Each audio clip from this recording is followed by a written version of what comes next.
国防部发布的一则重磅消息持续刷屏。4月14号晚，国防部宣布，中国在境内进行了一次陆基中段反导拦截技术试验，试验达到了预期目的。据悉，这是自2010年以来中国第6次对外公开证实成功进行陆基中段反导技术试验。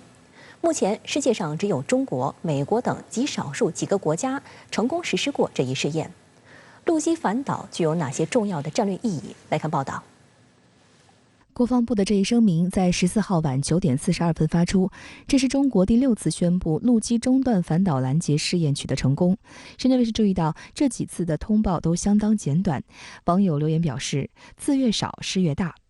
而且这几次通报措辞除了时间以外，几乎全部相同。那么说明我们在中段反导这个领域目前已经取得了相当大的进步，或者说某些方面已经居于世界领先水平。我们连续中段反导试验全部取得成功，可以说在世界上也是绝无仅有的。国防部在这次的声明中强调，试验是防御性的，不针对任何国家。这个试验我们国家已经进行过多少次了？那么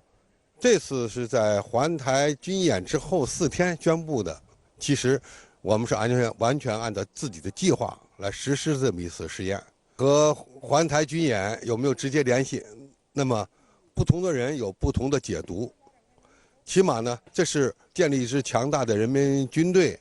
保卫我们国家安全所必须进行的一次实验。陆基中段反导拦截是一项重要的防御性技术，导弹从发射到击中目标需要经过3个阶段，即上升段、中段和末段。所谓中段拦截，就是指在大气层外洲际弹道导弹的飞行中段拦截导弹。要实现这一目标，需要在飞行中段对导弹进行雷达识别，判断轨迹和速度，并进行跟踪，再发射拦截弹和来袭的导弹弹头对撞，完成拦截，被形象地称为子弹打子弹。技术难度很大，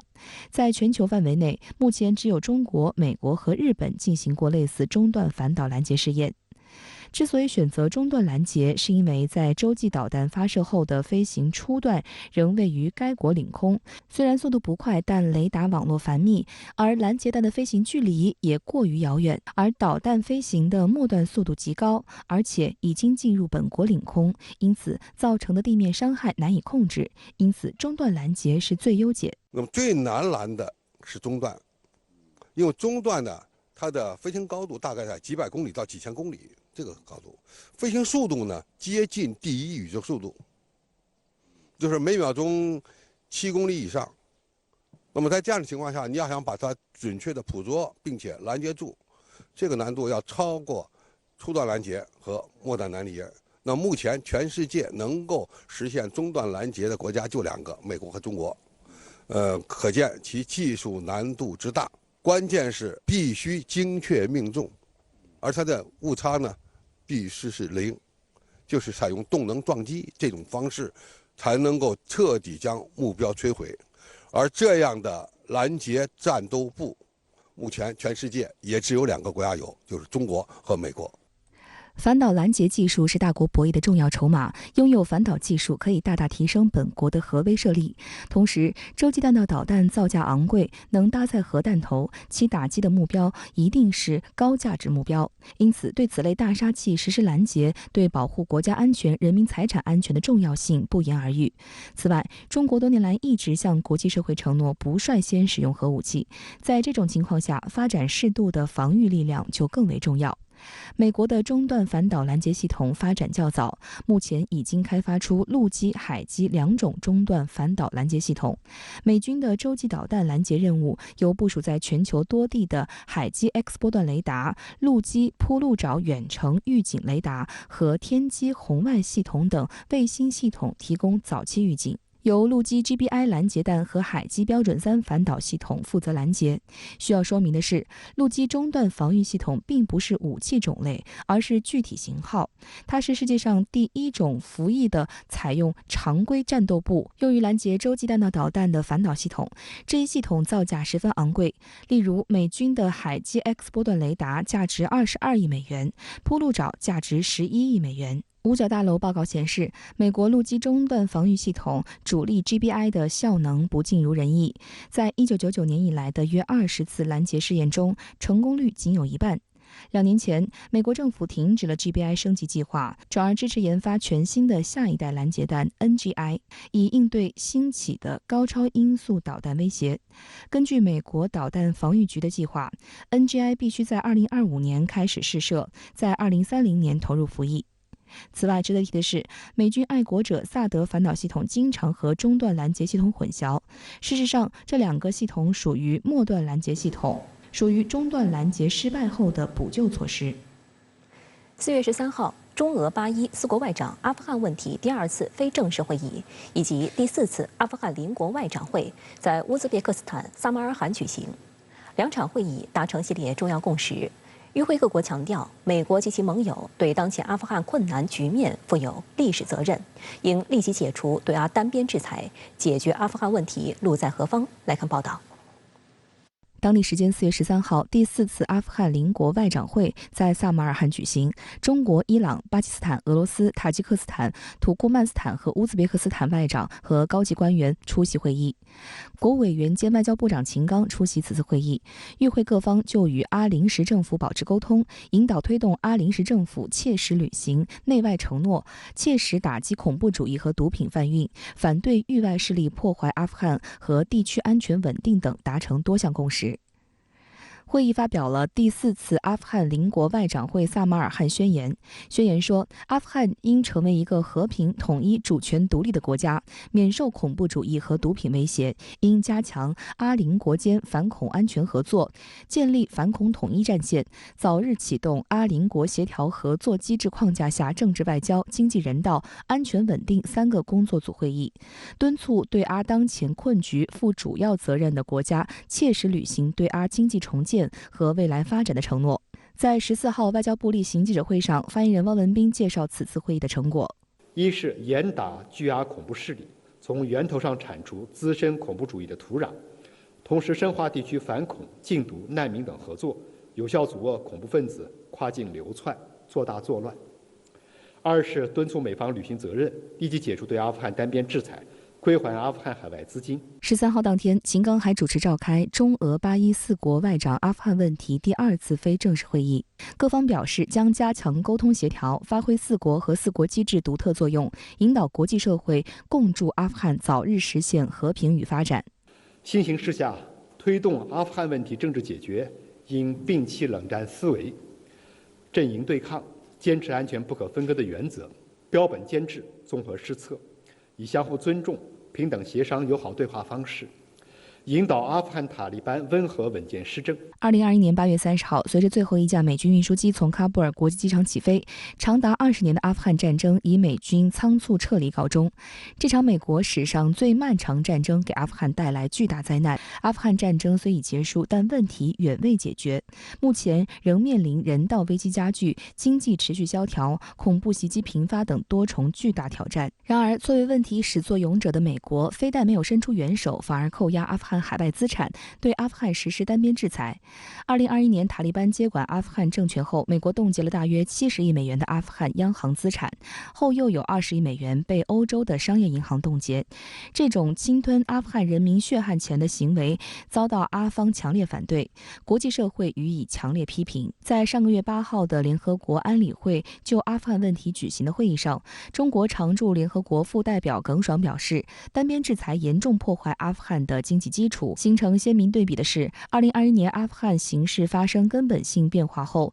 中方以平等尊重方式同阿富汗临时政府保持接触交往，以实际行动帮助阿富汗缓解经济民生困难，密集开展涉阿富汗多边协调。外界注意到，12号，也就是本次萨马尔罕会议举行的前一天，中方发布了关于阿富汗问题的中国立场文件，全面系统阐释中方在阿富汗问题上的公正立场，支持阿富汗温和稳健施政。证，呼吁合作打击巨阿三股势力，推动增进涉阿富汗问题国际地区协调，反对域外势力干预渗透阿富汗等。今年2月，中国发布了全球安全倡议概念文件，在此次中俄8·1·4国外长阿富汗问题第2次非正式会议上，秦刚也提到了这2份文件对于解决包括阿富汗问题在内的国际地区热点问题的重要作用。有分析指出，从推动阿富汗问题妥善解决到斡旋沙特、伊朗历史性和解，中国积极倡导并践行全球安全倡议，为动荡世界持续注入稳定正能量，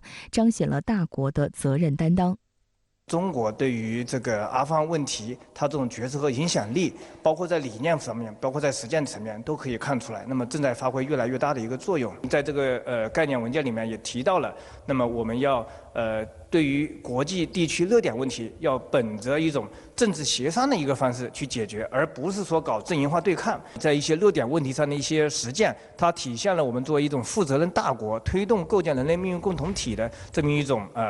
主张。相关话题来连线特约评论员张思南。张先生您好。国防部宣布，4月14号，中国成功实施陆基中段反导拦截技术试验。那您如何看待此次试验成功的意义呢？包括中段反导在内，导弹防御为什么重要呢？这就涉及一个概念——核平衡。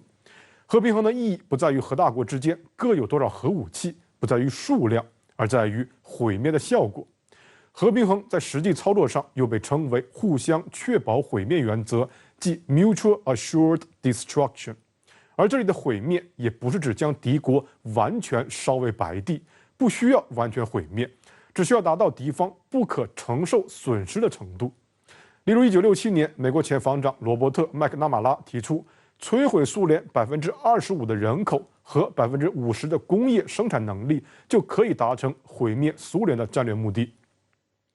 每个国家都有这么一个不可承受损失的阈值，没错，但是是否能造成不可承受损失，又是另一个问题。导弹防御体系作为一项防御手段，也可以在核平衡中发挥十足，甚至是更强的进攻效果。当我可以毁灭你，而你却不可以毁灭我，核平衡也就此打破。实际上，这正是1983年里根政府正式推出国家导弹防御系统，再到2002年小布什政府退出反导条约的目的很简单，美国希望为自己编织一把严密的保护伞，从而让自己肆无忌惮地对其他有核国家挥舞核大棒，梦回1957年之前那段美国想对谁核讹诈就对谁核讹诈的垄断时代。如果说美国发展导弹防御体系是为了打破核平衡，那中国发展导弹防御体系则是为了恢复核平衡。真正的核平衡不仅要求我们的刀锋要和任何潜在敌人一样无坚不摧，我们的盾牌要和任何潜在的敌人一样坚不可摧。这也是为什么中国发展中段反导强调不针对任何国家，因为不像美国，中国从不追求建立任何进攻性的核霸权。美国或许将全世界带入了某种核武器的囚徒困境之中，但中国最终会带着全世界走出来，走向一个全人类再也不受恐怖平衡困扰的永续和平。国务委员兼外长秦刚在乌兹别克斯坦出席第4次阿富汗邻国外长会，会上发表撒马尔罕宣言，对此您有何观察？国务委员兼外长秦刚此次出席阿富汗邻国外长会，并推动达成撒马尔罕宣言，彰显了中国在阿富汗问题上的大国责任。我们能看到，过去20多年里，美国先后制造了阿富汗、伊拉克、叙利亚、利比亚等危机，没有一个愿意负责到底，甚至不惜最后一走了之，将烂摊子留给当地民众和所在区域。而阿富汗尤其是重灾区，2021年8月30日，美军仓促撤离阿富汗，同时美国冻结阿富汗央行资产，直接导致阿富汗民众持续的饥荒。冤有头债有主，阿富汗问题从来不是中国的责任。我们震惊于美国的无耻和无底线，但与此同时，任由美国留下的烂摊子发酵，坐视阿富汗人民的苦难加剧，对于中国一个真正有国际担当的大国，一个着眼于人类命运共同体的大国而言，既是不理性的，也是不负责的，更辜负了阿富汗人民对公平正义、对全球治理新秩序的期盼。某种意义上，一个安定的阿富汗乃至一个安定的中东，不仅事关当地人民，对于中国自身也有着难以估量的意义。阿富汗北边是中亚5国和俄罗斯腹地，西边接壤伊朗，是西亚文明板块，南边是南亚文明板块，东边则与中国直接接壤，有着巨大的互联互通地缘价值。阿富汗安定，则“一带一路”倡议安定；阿富汗动荡，则将变成“一带一路”倡议在亚欧大陆岛上的一块短板。好的，谢谢张先生在线与我们分享您的观点，谢谢。在结束对英国和爱尔兰的访问后，美国国务卿布林肯又马不停蹄地飞往亚洲，正式开启为期3天的访越之旅。这是布林肯任内首次到访越南，随后他将前往日本。美国近期围绕中国周边开展了一系列军事和外交动作，究竟有何目的？来看详细分析。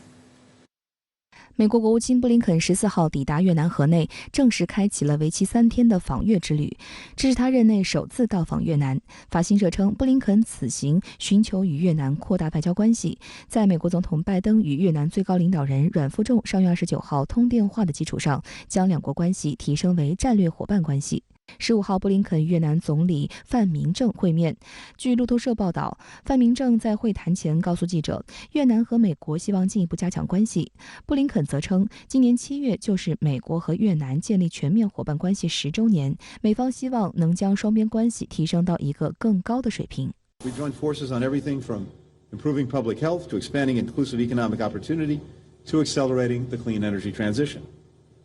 We're advancing together.A free, open, connected, prosperous, secure, and resilient Indo-Pacific region. 当天稍晚，布林肯还会见了越共中央总书记阮富仲。值得注意的是，此次访问期间，布林肯与越南外长裴青山共同出席了位于河内的美国驻越南大使馆新馆的动工仪式。美国外交学者网站指出，这个耗资12亿美元的设施，建筑材料的灵感来自越南北部下龙湾的喀斯特地貌。布林肯表示，新馆的筹建工作已经进行多年，这是美越两国外交官之间的静心和创新结合的结果，也是美国承诺与越南持久的伙伴关系和友谊的新象征。美国近期对越南进行了全方位拉拢。2月，美国贸易代表戴琪首次访问越南，在他之后，由美国农业部2位副部长带队的美国农业代表团，美国国际开发署署长萨曼莎·鲍尔也接连来到越南。美国民主党参议员莫克利则于本月8号率团访问河内，明确表示希望美越关系升级为战略伙伴关系。另据香港南华早报披露，在美国超额防卫装备计划框架下，美国以支持越南军事和安全现代化为由，多次向越南方面移交军事装备。华盛顿战略与国际研究中心东南亚项目高级研究员穆雷希伯特也认为，未来美越两国可能会深化军事合作。美国官员已经表示，他们打算为越南提供一种替代俄罗斯长期依赖的供应方式。观察指出，美越频繁互动实际是美方打造印太小圈子的一个环节。布林肯结束访越行程后，将立刻前往日本出席16号开幕的 G7 外长会。据日本共同社报道，本次外长会将讨论所谓自由开放的印太、经济和海洋安保等话题，以应对所谓中国威胁。在巩固美日同盟的同时，印尼、菲律宾等国也成为美国拉拢的对象。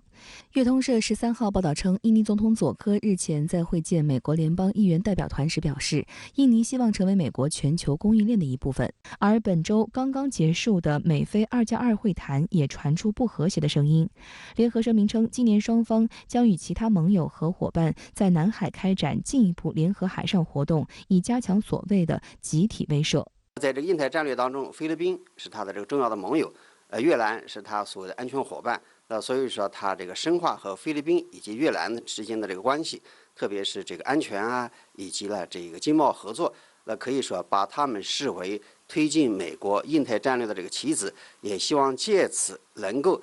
把他们作为了美国对华战略竞争当中的重要的这个筹码。不过，据路透社报道，多名分析人士曾表示，越南对美越关系的升级持谨慎态度。美国推动两国关系升级，主要为了象征意义，对越南带来的实际好处可能并不明显，因此预计布林肯越南之行成果不大。需要指出的是，美越关系本就非常复杂，阻碍双方关系发展的因素远大于推动因素。两国的意识形态和政治制度存在巨大差异，只要这些矛盾没有解决，美越关系的性质就不会发生根本改变。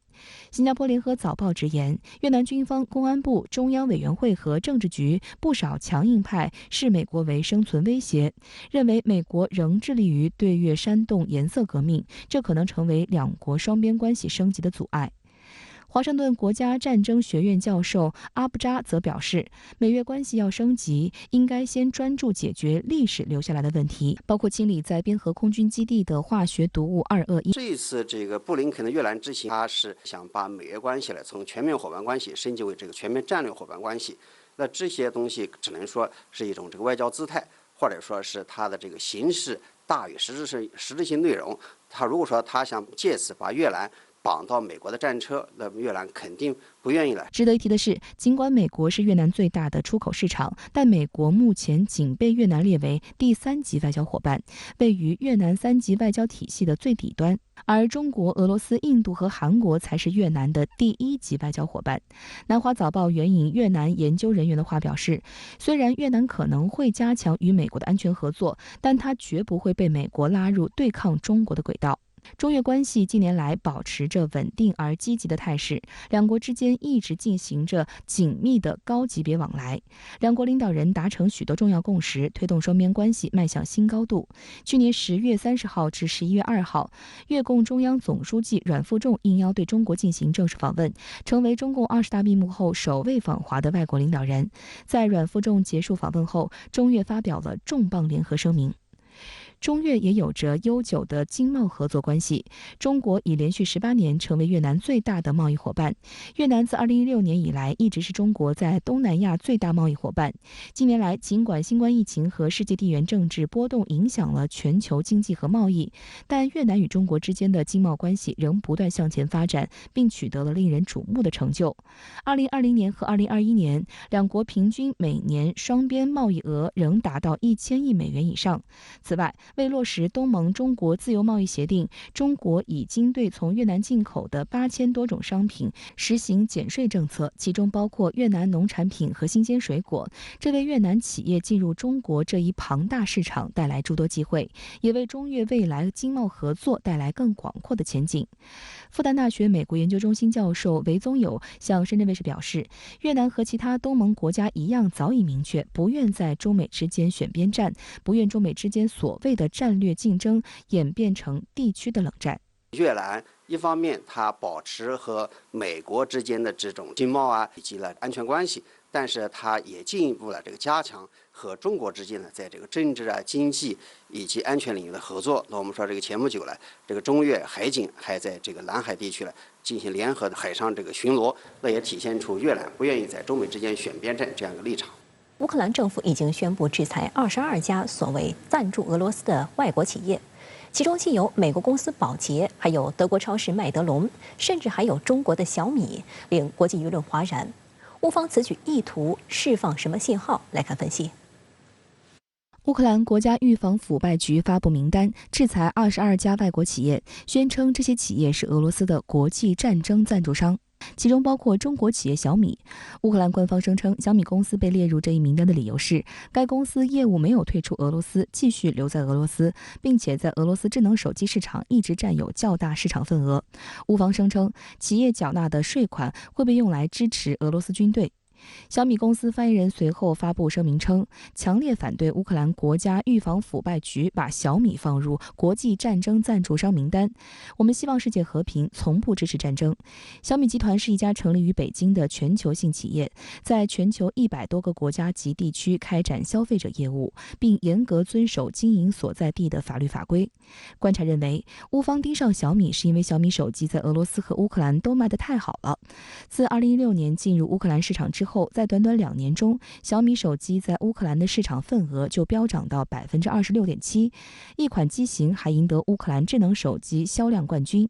而2018年至今，小米在俄罗斯在线商店的销售额中排名第一，并拥有庞大的线下商店网络。2021年，小米在俄罗斯的营业额为2.02亿美元。俄乌冲突后，与许多跨国公司一样，小米没有退出俄罗斯，市场进一步扩大。2022年第3季度的对俄罗斯供货量同比增长39%。截至去年7月，小米手机及子品牌在俄罗斯智能手机市场的份额高达42%。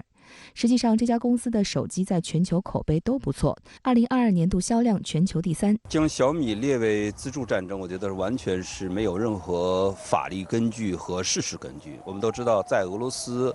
与乌克兰的这场冲突爆发之后啊，有一些西方大的公司撤出了。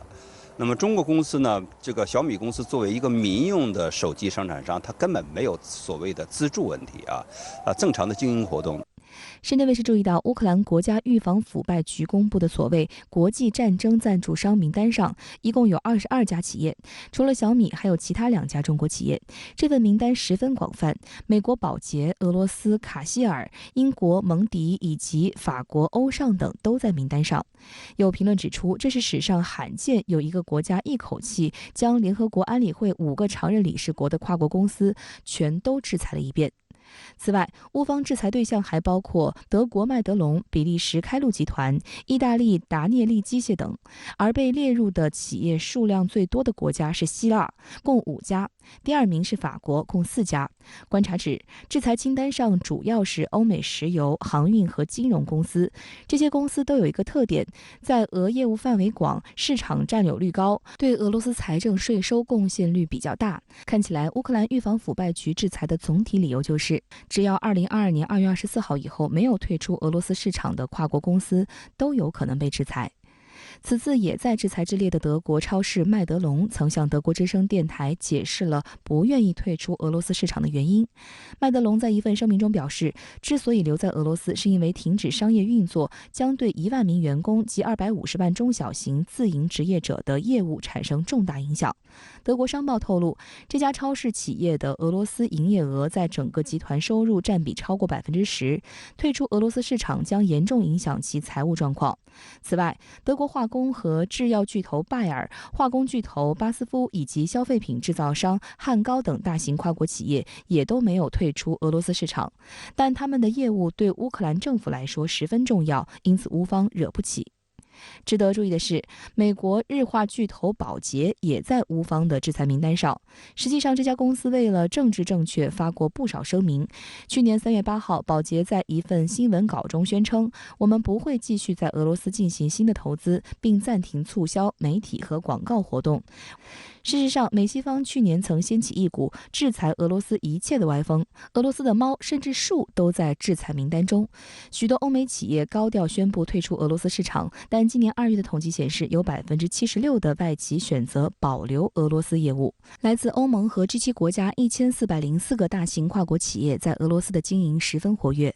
有企业主表示，一旦退出俄罗斯市场，其他企业就将迅速占领他们的份额。俄罗斯企业还会以便宜的价格获得这些外资企业的经营网络，打造俄罗斯本土品牌。例如，美国的星巴克退出后，俄罗斯本土的星星咖啡趁机崛起。我们也看到了，除了这个有一些西方大公司撤出俄罗斯市场，但还有很多西方公司仍然在俄罗斯市场进行经营。所以呢，乌克兰政府的这个所谓制裁小米公司的这种做法，我觉得一方面是没有尊重相关的法律和事实，其二呢，我觉得也有可能就是中国在俄乌问题的劝和促谈没有得到这个乌方的这个预期的效果，所以才出现了小米公司被制裁的这样一种可能性。当然，我们始终认为中国的劝和促谈，首先是俄乌冲突是一个复杂的问题，简单的问题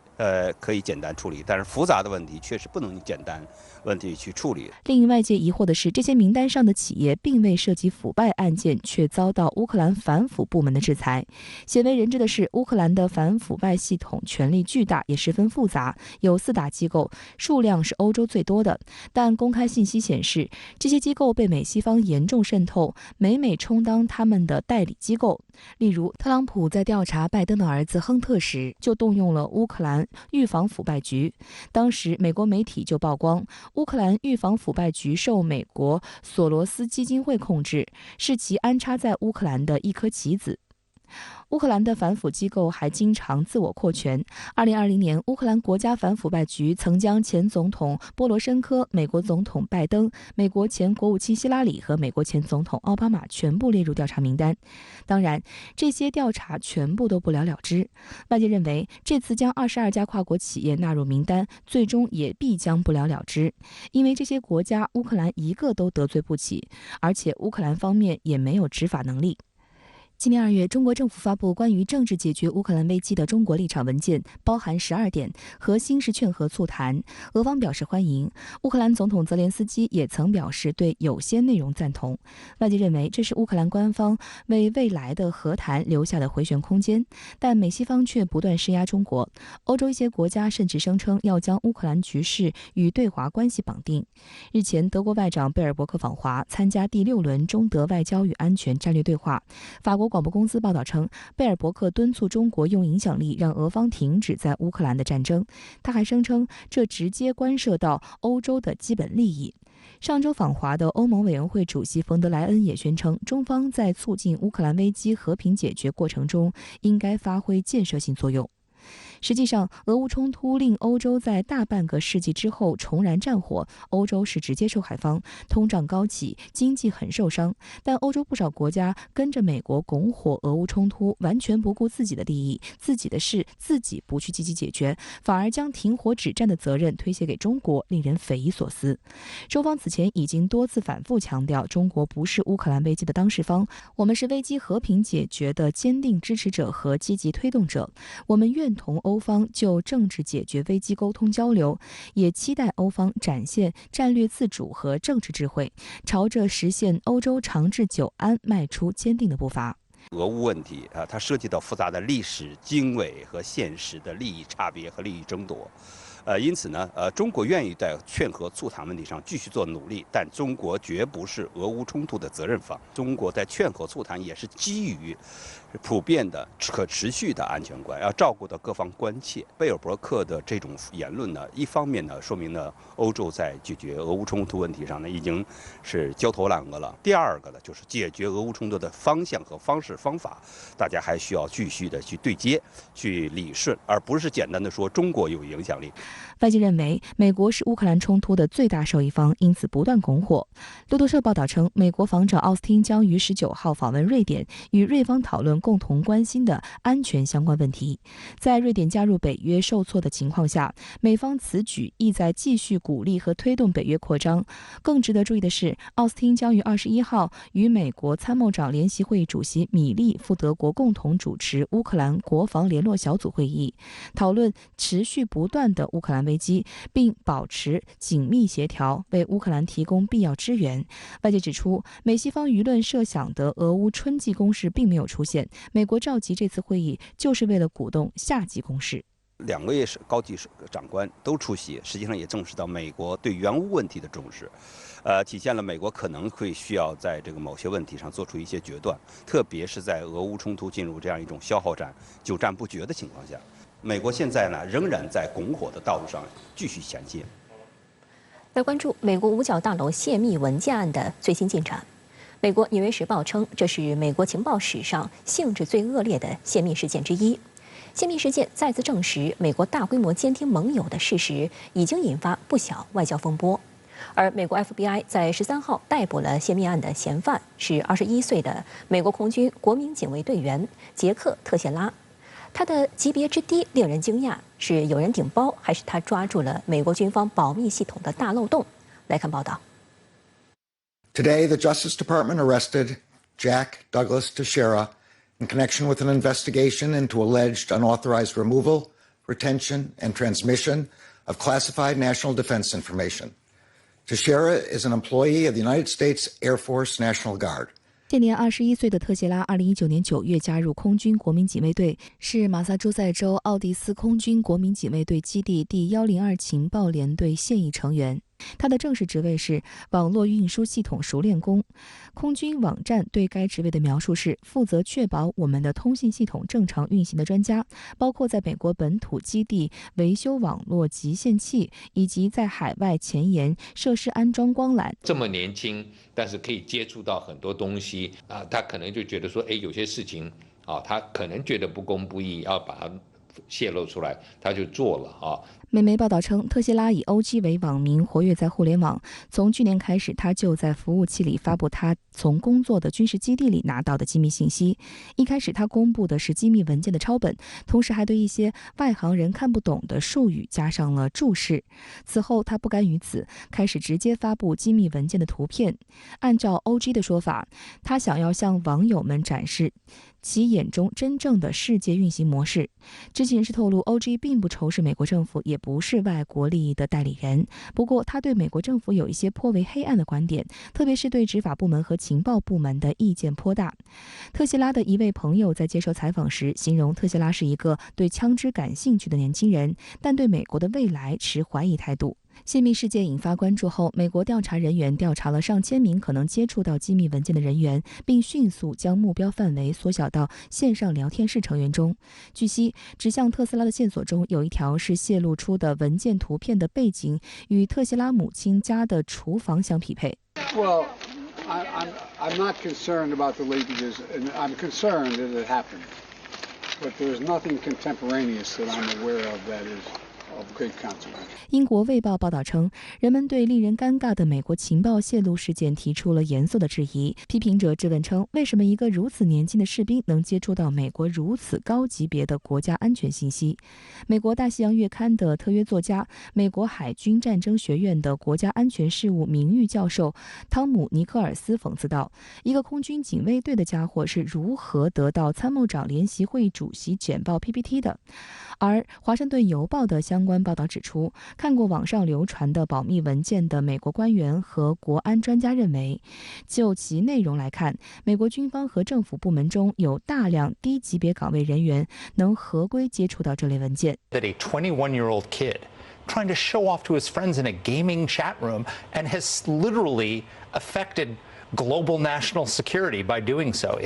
How this happens is just beyond me. I mean, the incompetence is stunning. 一些美国政府内部人士担心，这有可能是2013年维基解密事件后美国最严重的情报泄露事故。